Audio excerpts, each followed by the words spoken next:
Good Shabbos, everyone. Today's April 11th. It is also the 13th of the month of Nisan,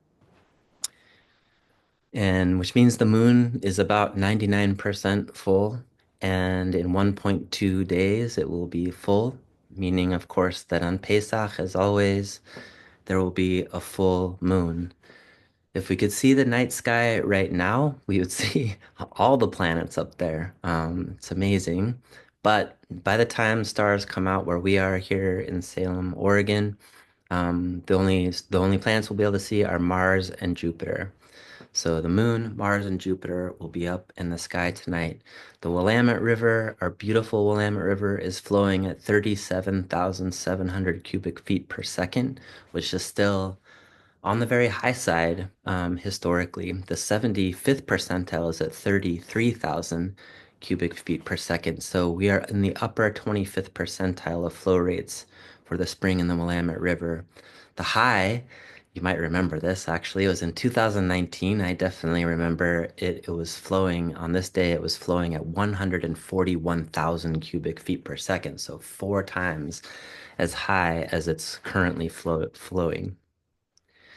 Good news is that Oregon, except for an area over by like the Deschutes River area, Oregon has received more than average rainfall. Every other area of the state is over 100% of the expected moisture, the average moisture levels, and the one area of the state is at like 97%. So hopefully what all that means is that there will be a green a green summer with no fires.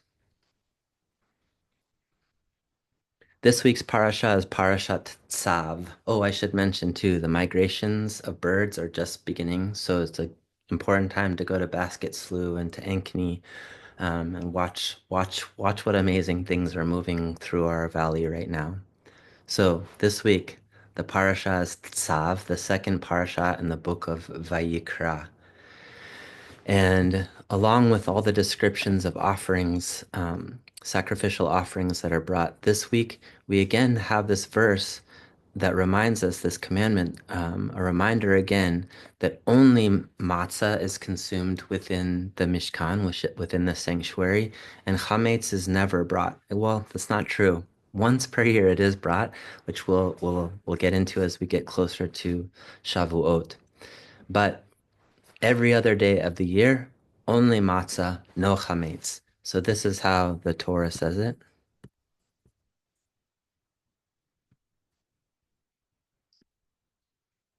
V'zot Torat hamincha hakreb ota b'nei Aharon lifnei Adonai el pnei hamizbeach. This is the ritual of the meal offering. Just so you know what it actually says, this is the Torah.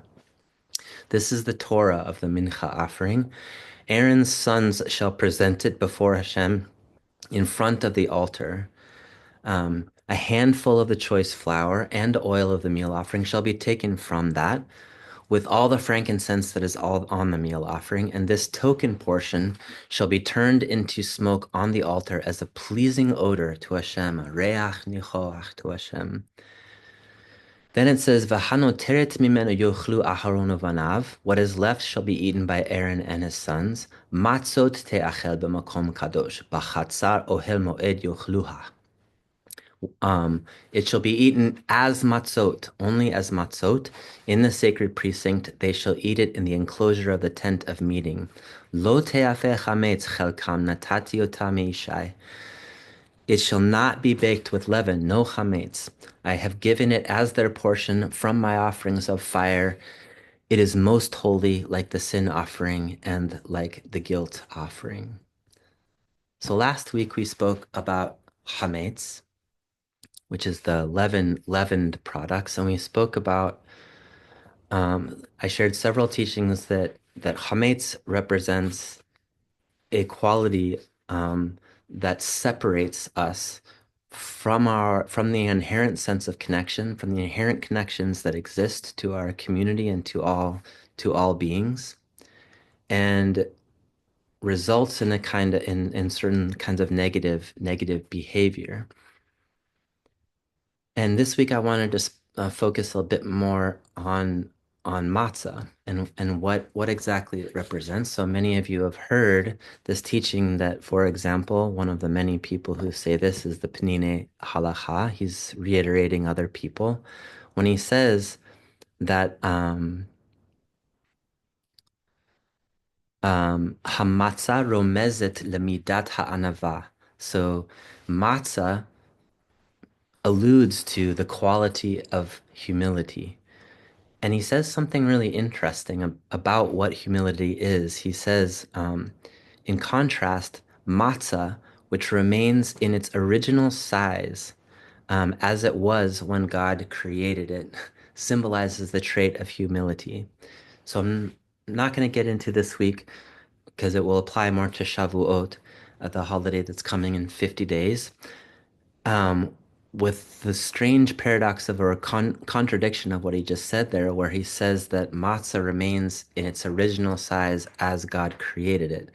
When God created matzah, um, it, we'll get into that later. What does he mean? It's humans that make matzah, not God. What does that mean?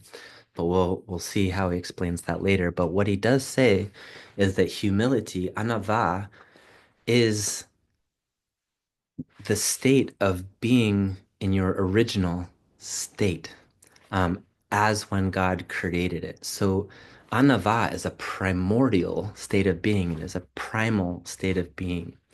The opposite of anava in his writings is ga'ava. So ga'ava is means arrogance. And so humility is on one side, ga'ava is on the other side. Ga'ava is connected to chametz, and anava is connected to matzah. So there's something about humility that means being in your original state, um, in a sort of primal state.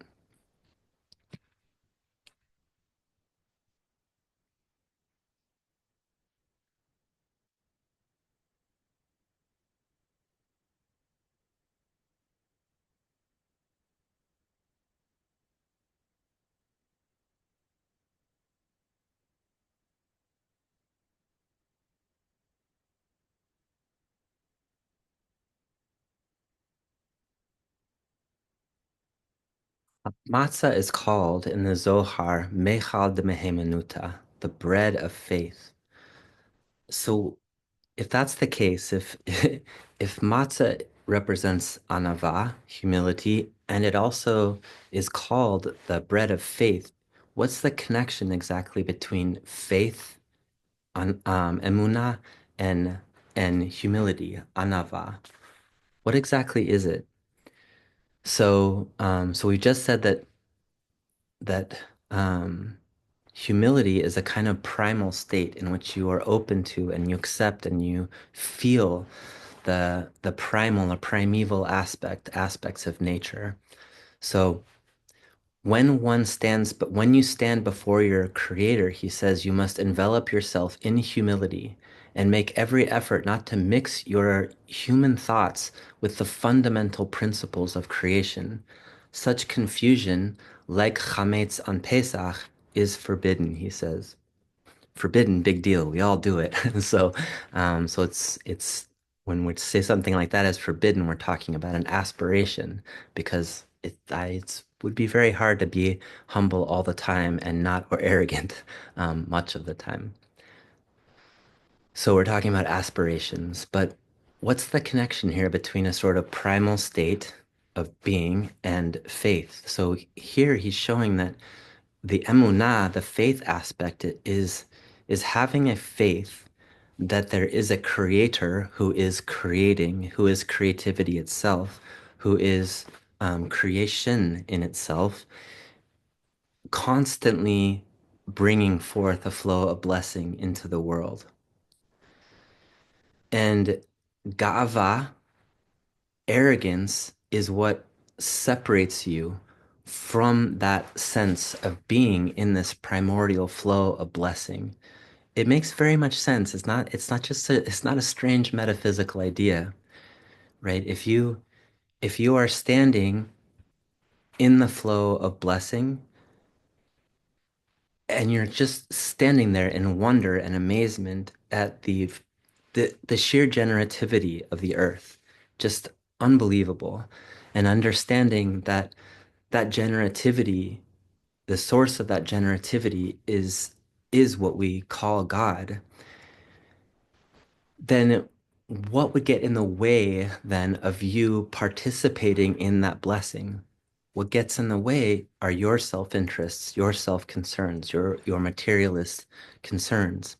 So remember that in our Musar class, we've again, humility is not about disappearing.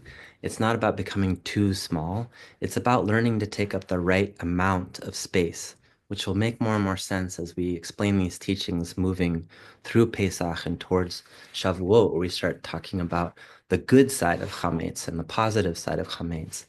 But here, what he's talking about is how matzah is simple. It's simple, right? You just take flour and water and mix it together, roll it out and cook it. It's very simple bread. It still takes some level of manufacturing, but it's very simple. So emunah, faith, and anava are both about being simple. They're about living in harmony with the flow of blessing in the world and right sizing the personal desires you have for safety, for reward, for comfort, for all the materialism that we as human beings also very naturally want. But though it is those same qualities that can get in the way of our ability to participate in the flow of blessing in the world. So, for example, he says there are two different kinds of pride. He says the first kind of pride is where you exaggerate your own praiseworthiness and you think you're wiser, stronger, and better than you really are. And the problem with this is that your judgment of yourself is completely impaired and you can't actually conduct your life properly when you're in that state of mind. Um, and moreover, it harms your ability to actualize your potential for the betterment of the world. So that's the danger of that kind of pride. But there's another kind of ga'ava, which is connected to chametz on Pesach, which refers to your pride, the pride that you have vis-a-vis your creator, vis-a-vis creation, because there isn't really a distinction. Creation, creating, creator, these are all God. Um, so therefore, he says, the Pinyin Halacha says, therefore, when you stand before your Creator, you must envelop yourself in humility and make every effort not to mix your human thoughts with the fundamental principles of creation. So this reminds me a lot of the Tao Te Ching. The Tao is throughout the Tao Te Ching, they speak of the ultimate practice in Taoism is to do nothing. That doesn't mean nothing happens. It doesn't mean you don't wash the dishes, you don't go about your life. But it is but to do something is to sort of push against the flow of the Tao, the flow of blessing in the world that is just there. It just is. And so one of our members, Bob Loeb, who Alav Shalom, he died several years ago.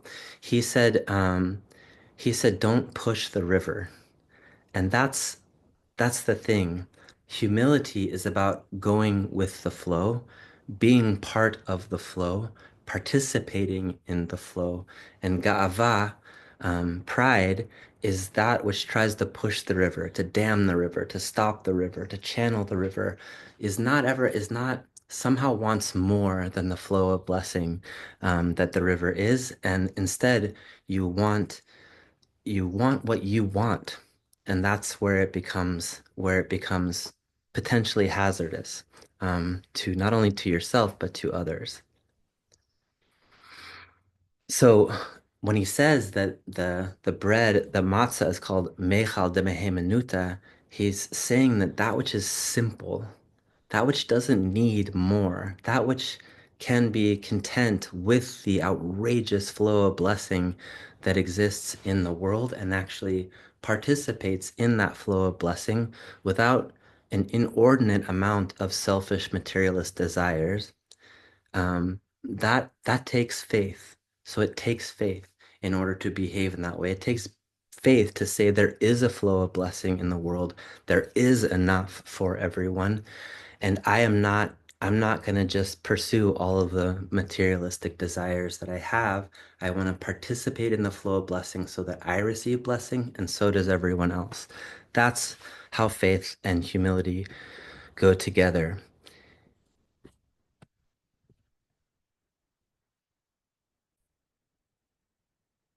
In this particular teaching about matzah as the meichal de mehemenuta, the food of faith, he concludes by saying, "V'hata'am mipnei she'ha'emuna hi shoresh hakol." That faith is the root of everything. Faith is the root of everything. וכל שמץ פגם שימצא באמונה יגרום אחר כך לחורבן גדול בעולם. Any small flaw in faith can cause tremendous destruction in the world. And for me, what I hear in that is not just a warning. There's a pathology he's mentioning. If things are destructive, if they are destroying, if things are being destroyed, then you know there's some kind of lack of emunah that is going on. So we can learn things by the symptoms, you know. Um, wishing everyone a good Shabbos and a Pesach kasher v'sameach, a kosher Passover that's also joyous. Looking forward to seeing those of you who will be at the Seder on Sunday. All right, good Shabbos and Pesach Sameach.